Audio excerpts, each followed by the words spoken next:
Welcome to Tesla AI Day 2022.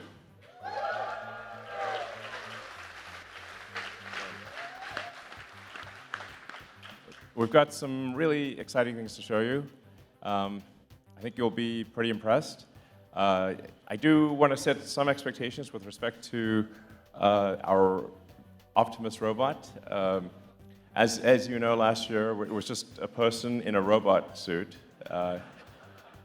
But we've come a long way, and it's I think compared to that, it's going to be very impressive. We're going to talk about the advancements in AI for full self-driving, as well as how they apply to more generally to real-world AI problems like a humanoid robot, and even going beyond that.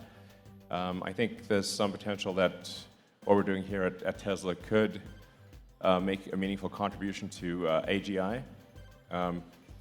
And I think actually Tesla's a good entity to do it from a governance standpoint, because we're a publicly traded company with one class of stock, and that means that the public controls Tesla, and I think that's actually a good thing. So if I go crazy, you can fire me. This is important. Maybe I've gone crazy. I don't know. So we're going to talk a lot about our progress in AI, Autopilot, as well as the progress with Dojo. And then we're going to bring the team out and do a long Q&A. So you can ask tough questions, whatever you'd like, existential questions, technical questions, but we want to have as much time for Q&A as possible.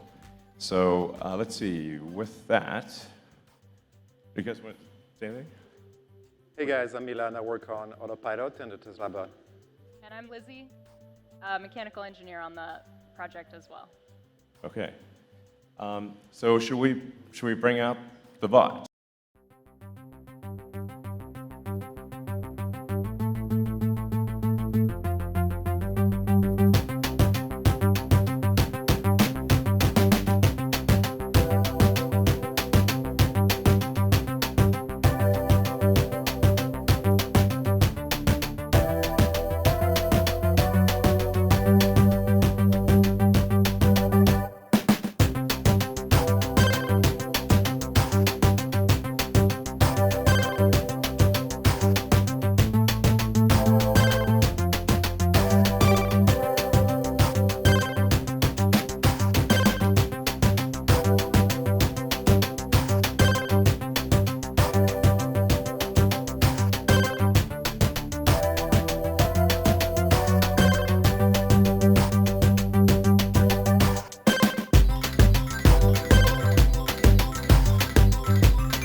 The robot can actually do a lot more than we just showed you. We just didn't want it to fall on its face.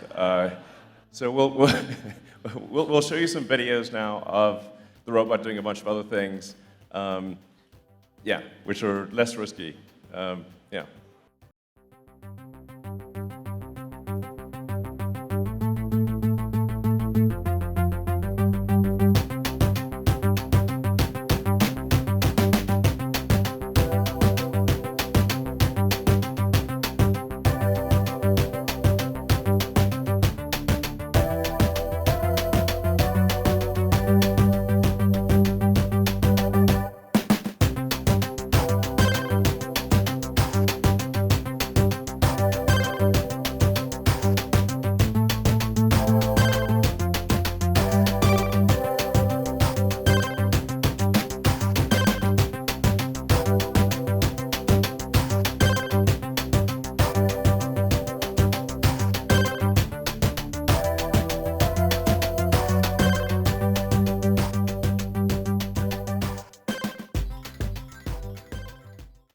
an actual station in the Fremont factory as well that it's working at. Yep. So. And that's not the only thing we have to show today, right? Yeah, absolutely. So what you saw was what we call Bumble C. That's our sort of rough development robot using semi-off-the-shelf actuators. But we actually have gone a step further than that already. The team's done an incredible job. And we actually have an Optimus bot with fully Tesla-designed and built actuators, battery pack, control system, everything. It wasn't quite ready to walk, but I think it will walk in a few weeks. But we wanted to show you the robot, something that's actually fairly close to what will go into production, and show you all the things it can do. So let's bring it out.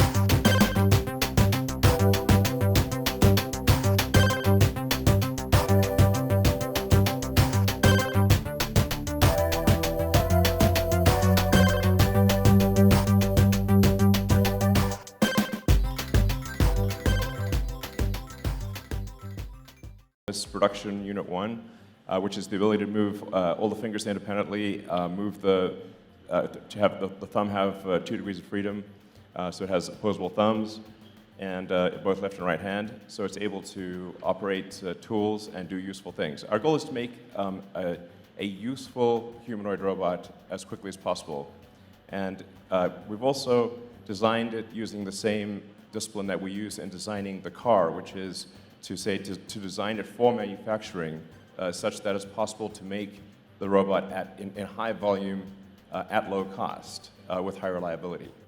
So that's incredibly important. I mean, you've all seen very impressive humanoid robot demonstrations, and that's great, but what are they missing? They're missing a brain. They don't have the intelligence to navigate the world by themselves, and they're also very expensive and made in low volume. Whereas Optimus is designed to be an extremely capable robot, but made in very high volume, probably ultimately millions of units, and it is expected to cost much less than a car. I'll just bring it directly to the right here. I would say probably less than $20,000 would be my guess. Okay. The potential for Optimus is, I think, appreciated by very few people. Hey! As usual, Tesla demos are coming in hot. So, Okay, that's good. That's good. yeah. The team's the team has put in an incredible amount of work, working days, 7 days a week, burning the 3 a.m. oil to get to the demonstration today. Super proud of what they've done. They've really done a great job. I'd just like to give a hand to the whole Optimus team.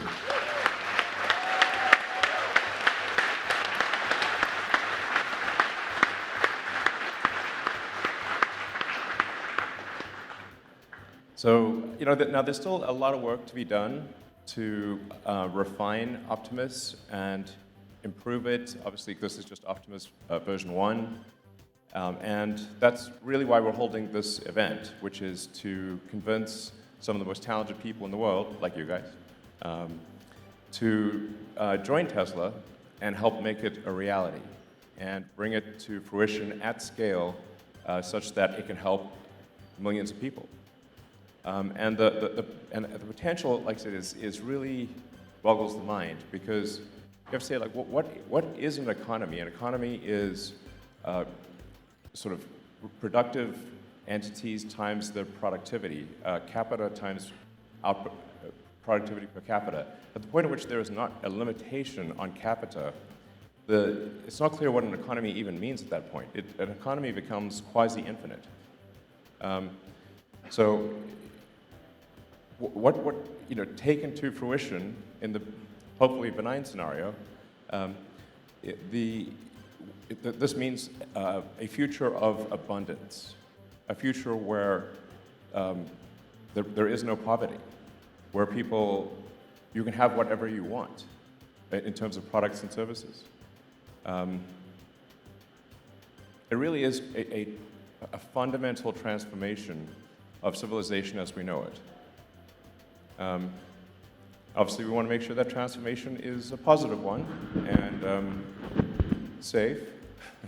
But that's also why I think Tesla as an entity doing this, being a single class of stock, publicly traded, owned by the public, is very important and should not be overlooked. I think this is essential because then if the public doesn't like what Tesla's doing, the public can buy shares in Tesla and vote differently. This is a big deal. It's very important that I can't just do what I want. Sometimes people think that, but it's not true. It's very important that the corporate entity that makes this happen is something that the public can properly influence. So I think the Tesla structure is ideal for that. And like I said, self-driving cars will certainly have a tremendous impact on the world. I think they will improve the productivity of transport by at least a half order of magnitude, perhaps an order of magnitude, perhaps more. Optimus, I think, has maybe a 2 order of magnitude potential improvement in economic output. It's not clear what the limit actually even is. But we need to do this in the right way. We need to do it carefully and safely, and ensure that the outcome is one that is beneficial to civilization and one that humanity wants. This is also extremely important, obviously. So, and I hope you will consider joining Tesla to achieve those goals. At Tesla, we really care about doing the right thing here, or aspire to do the right thing, and really not pave the road to hell with good intentions. And I think the road to hell is mostly paved with bad intentions, but every now and again there's a good intention in there. So we want to do the right thing. So consider joining us and helping make it happen. With that, let's move on to the next phase. Right on. Thank you, Elon.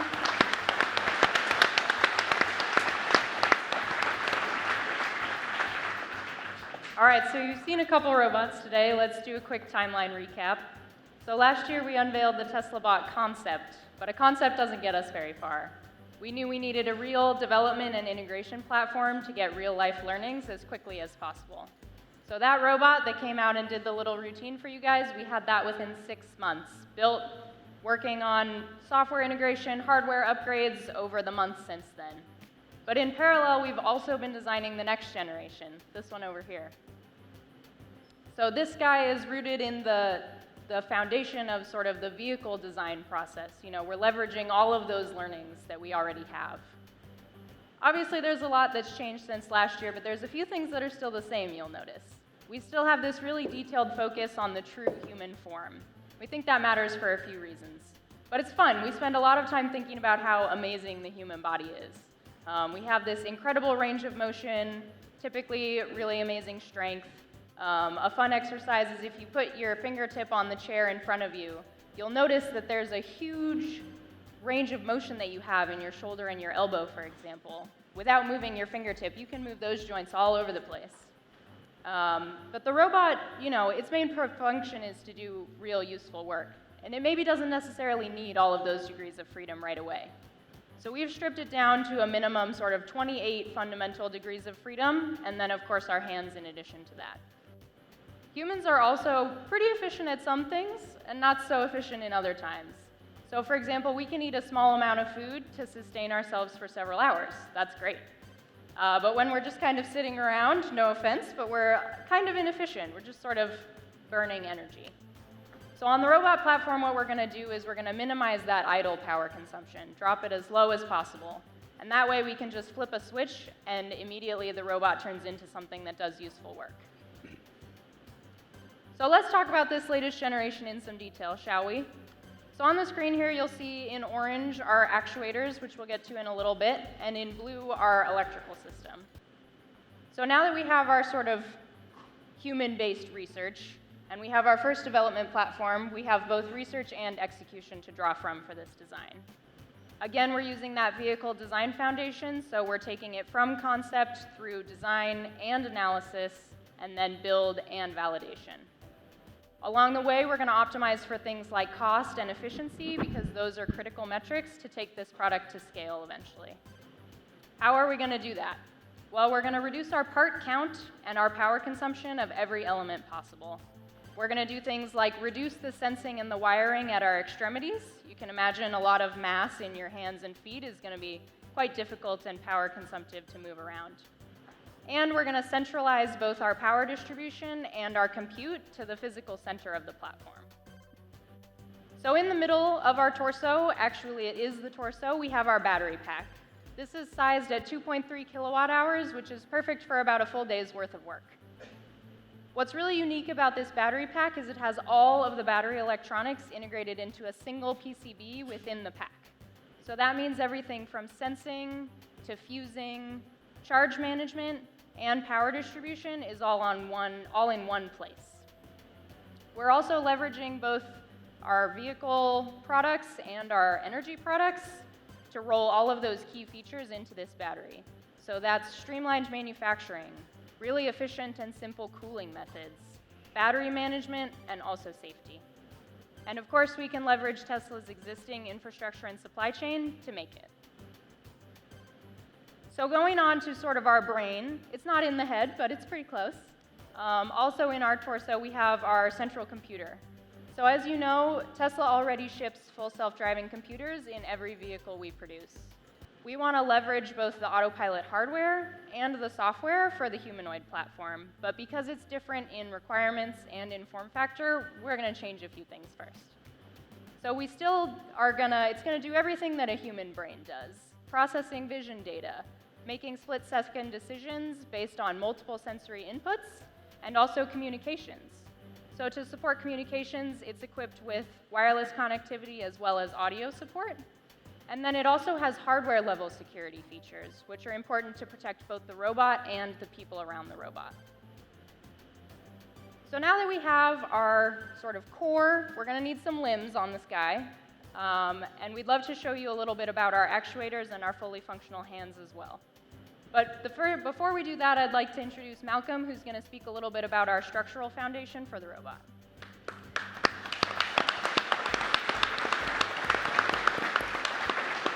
Thank you, Lizzie.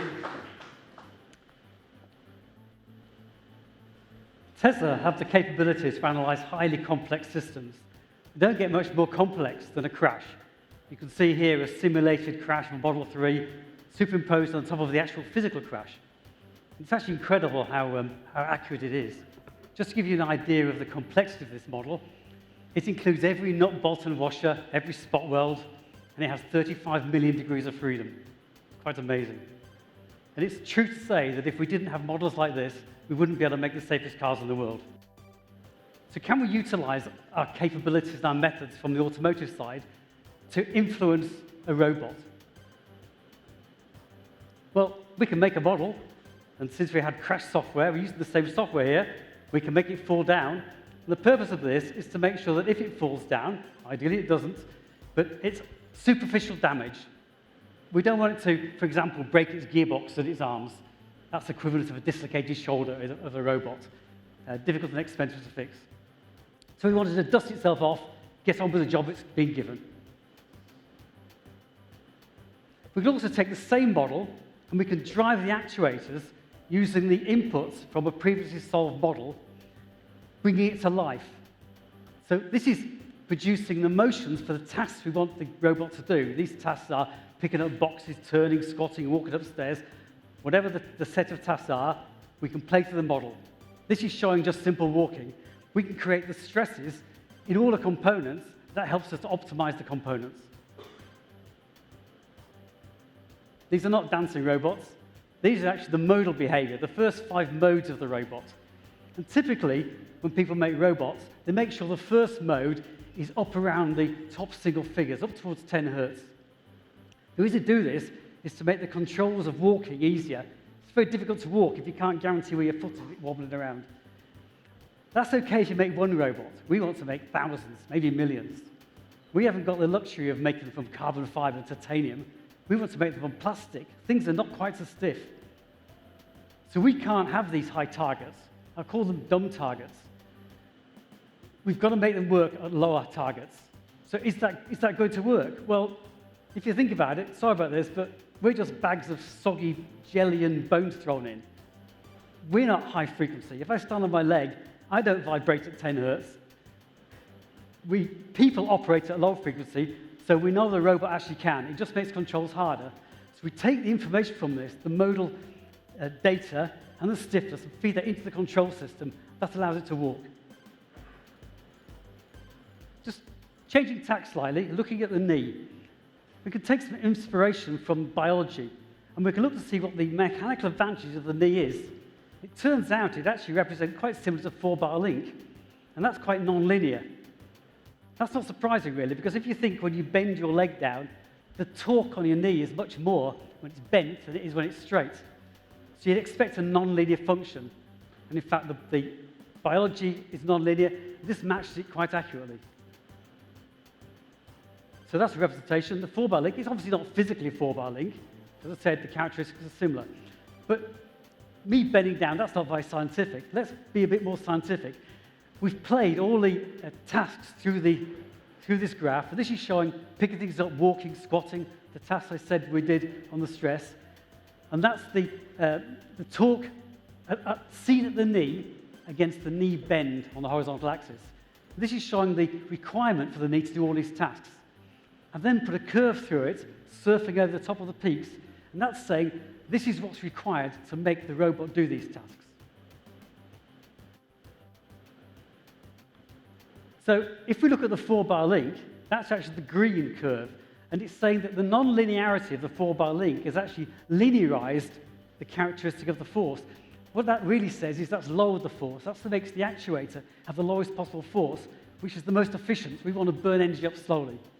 What's the blue curve? Well, the blue curve is actually if we didn't have a 4-bar link, we just had an arm sticking out of my leg here with an actuator on it, a simple 2-bar link. That's the best we could do with a simple 2-bar link. And it shows that that would create much more force in the actuator, which would not be efficient.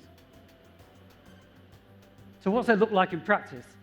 Well, as you'll see, it's very tightly packaged in the knee. You'll see it go transparent in a second. You'll see the 4-bar link there. It's operating on the actuator. This is determining the force and the displacements on the actuator. I'll now pass you over to Konstantinos, who'll tell you a lot more detail about how these actuators are made and designed and optimized. Thank you. Thank you, Malcolm.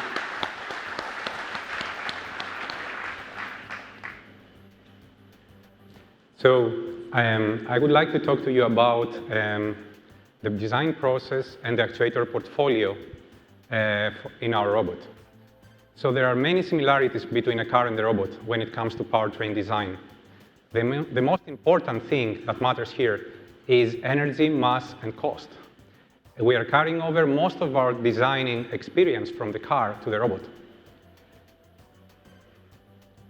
So in the particular case, you see a car with 2 drive units. And the drive units are used in order to accelerate the car 0 to 60 miles per hour time or drive a city drive cycle. While the robot that has 28 actuators, it's not obvious what are the tasks at actuator level. So we have tasks that are higher level, like walking or climbing stairs or carrying a heavy object, which need to be translated into joint specs. Therefore, we use our model that generates the torque speed trajectories for our joints, which subsequently is going to be fed in our optimization model to run through the optimization process. This is one of the scenarios that the robot is capable of doing, which is turning and walking. So when we have this torque speed trajectory, we lay it over an efficiency map of an actuator, and we are able, along the trajectory, to generate the power consumption and the energy, cumulative energy for the task versus time. So this allows us to define the system cost for the particular actuator and put a simple point into the cloud. Then we do this for hundreds of thousands of actuators by solving in our cluster. And the red line denotes the Pareto front, which is the preferred area where we will look for our optimal. So the X denotes the preferred actuator design we have picked for this particular joint. So now we need to do this for every joint. We have 28 joints to optimize, and we parse our cloud. We parse our cloud, again, for every joint spec, and the red axis this time denote the bespoke actuator designs for every joint. The problem here is that we have too many unique actuator designs, and even if we take advantage of the symmetry, still there are too many. In order to make something mass manufacturable, we need to be able to reduce the amount of unique actuator designs. Therefore, we run something called commonality study, which we parse our cloud again, looking this time for actuators that simultaneously meet the joint performance requirements for more than one joint at the same time. So the resulting portfolio is 6 actuators, and they show in a color map at the middle figure. And the actuators can be also viewed in this slide. We have 3 rotary and 3 linear actuators, all of which have a great output force or torque per mass. The rotary actuator in particular has a mechanical clutch integrated, on the high-speed side, angular contact ball bearing, and on the high-speed side, and on the low-speed side, a cross-roller bearing, and the gear train is a strain wave gear. There are 3 integrated sensors here and a bespoke permanent magnet machine. The linear actuator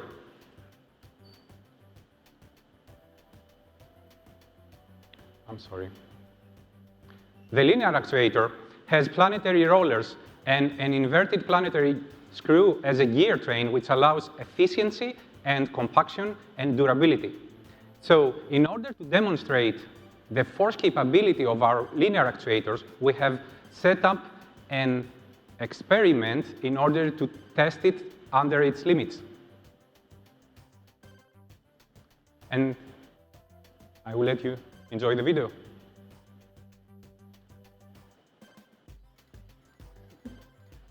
So our actuator is able to lift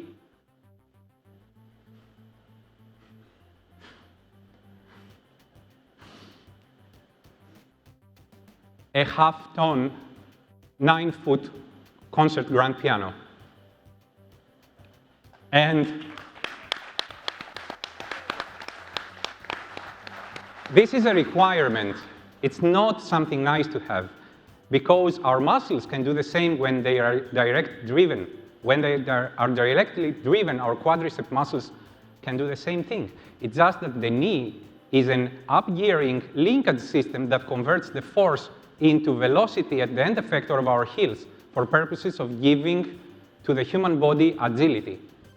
So this is one of the main things that are amazing about the human body.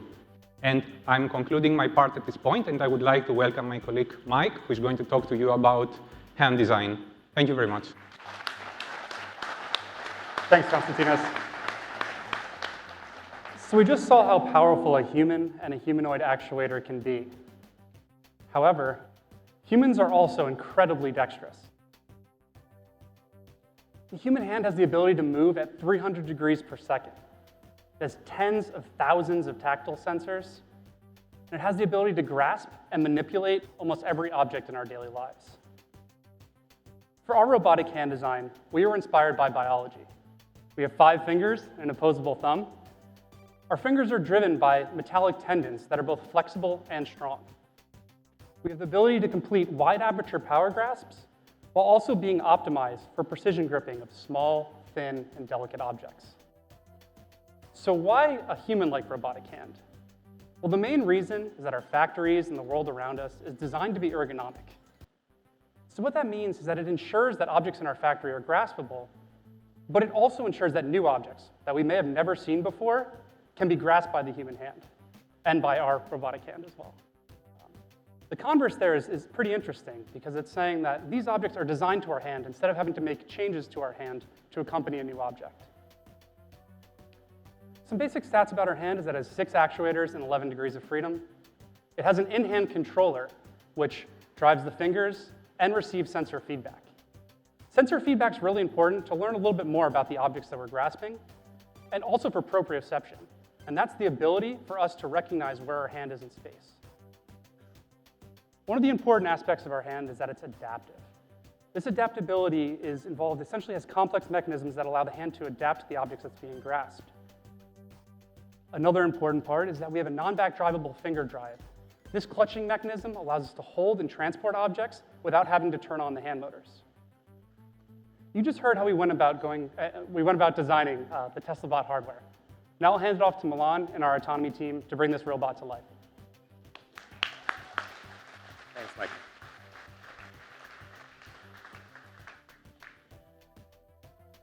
All right. So all those cool things we've shown earlier in the video were possible just in a matter of a few months, thanks to the amazing work that we've done on Autopilot over the past few years. Most of those components ported quite easily over to the bot's environment. If you think about it, we're just moving from a robot on wheels to a robot on legs. So some of the components are pretty similar, and some other require more heavy lifting. So for example, our computer vision neural networks were ported directly from Autopilot to the bot's situation. It's exactly the same occupancy network that we'll talk into a little bit more details later with the Autopilot team that is now running on the bot here in this video.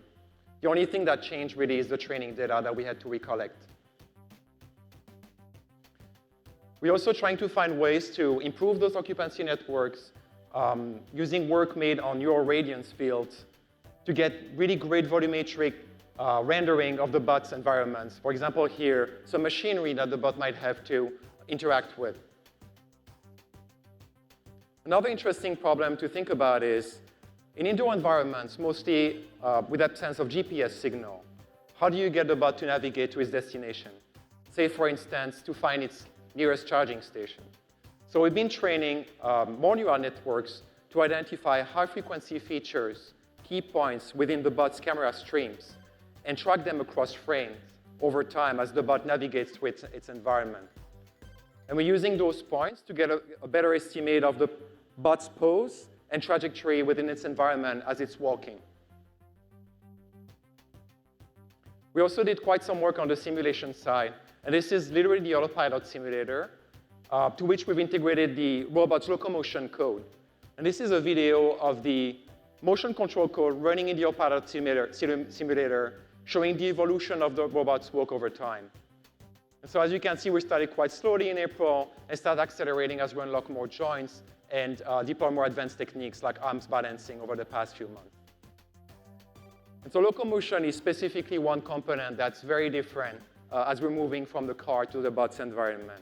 And so I think it warrants a little bit more depth, and I'd like my colleagues to start talking about this now.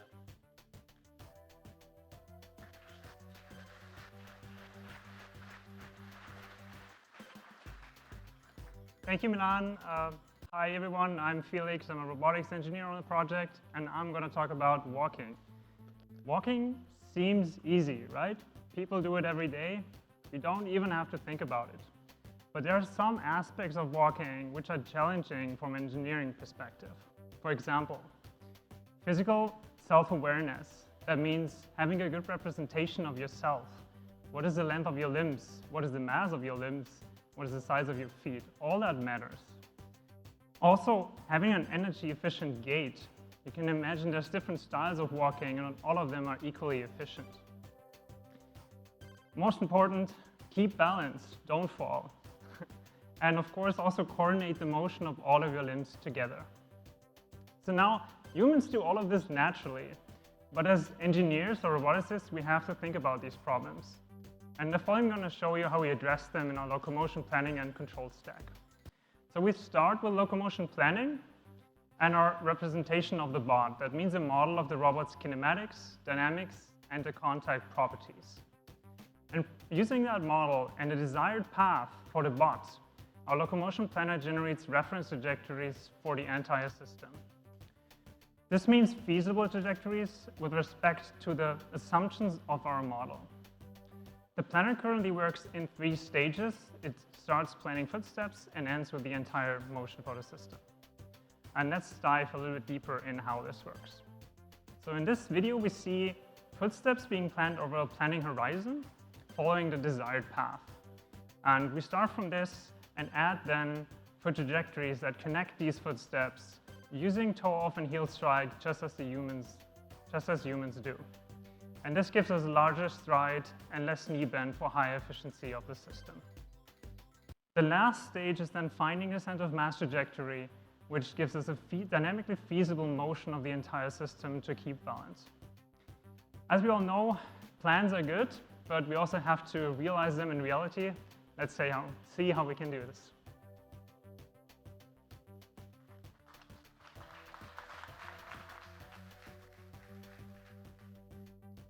Thank you, Felix. Hello, everyone. My name is Anand, and I'm going to talk to you about controls. So let's take the motion plan that Felix just talked about and put it in the real world on a real robot. Let's see what happens. It takes a couple steps and falls down. Well, that's a little disappointing. But we are missing a few key pieces here, which will make it walk. Now, as Felix mentioned, the motion planner is using an idealized version of itself and a version of reality around it. This is not exactly correct. It also expresses its intention through trajectories and wrenches. Wrenches are forces and torques that it wants to exert on the world to locomote. Reality is way more complex than any sim or model. Also, the robot is not simplified. It's got vibrations and modes, compliance, sensor noise, and on and on and on. So what does that do to the real world when you put the bot in the real world? Well, the unexpected forces cause unmodeled dynamics, which essentially the planner doesn't know about, and that causes destabilization, especially for a system that is dynamically stable like biped locomotion. So what can we do about it? Well, we measure reality. We use sensors and our understanding of the world to do state estimation. And here you can see the attitude and pelvis pose, which is essentially the vestibular system in a human, along with the center of mass trajectory being tracked when the robot's walking in the office environment. Now we have all the pieces we need in order to close the loop. So we use our better bot model, we use the understanding of reality that we've gained through state estimation, and we compare what we want versus what we expect that reality is doing to us in order to add corrections to the behavior of the robot. Here, the robot certainly doesn't appreciate being poked, but it does an admirable job of staying upright. The final point here is a robot that walks is not enough. We need it to use its hands and arms to be useful. Let's talk about manipulation.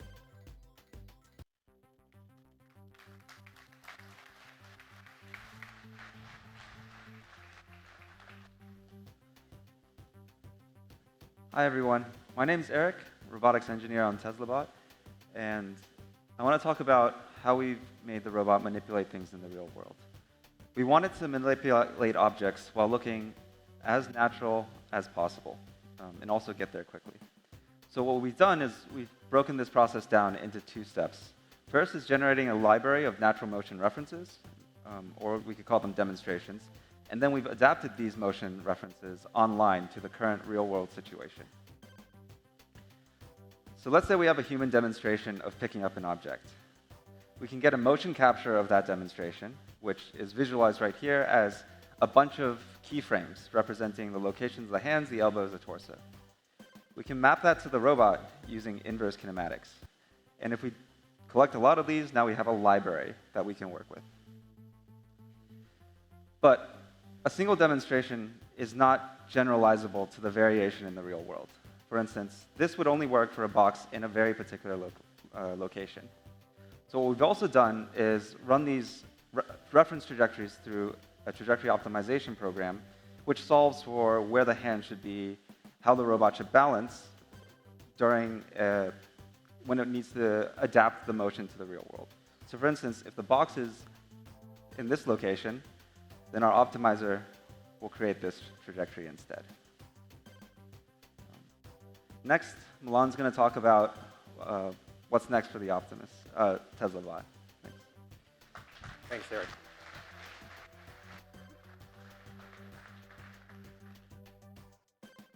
Right, so hopefully by now you guys got a good idea of what we've been up to over the past few months. We started having something that's usable, but it's far from being useful. There's still a long and exciting road ahead of us. I think the first thing within the next few weeks is to get Optimus at least at par with Bumble C, the other bot prototype you saw earlier, and probably beyond. We're also going to start focusing on the real use case at one of our factories, and really going to try to nail this down and iron out all the elements needed to deploy this product in the real world. I was mentioning earlier, indoor navigation, graceful fall management, or even servicing, all components needed to scale this product up. But I don't know about you, but after seeing what we've shown tonight, I'm pretty sure we can get this done within the next few months or years and make this product a reality and change the entire economy. So I would like to thank the entire Optimus team for all their hard work over the past few months. I think it's pretty amazing. All of this was done in barely 6 or 8 months. Thank you very much.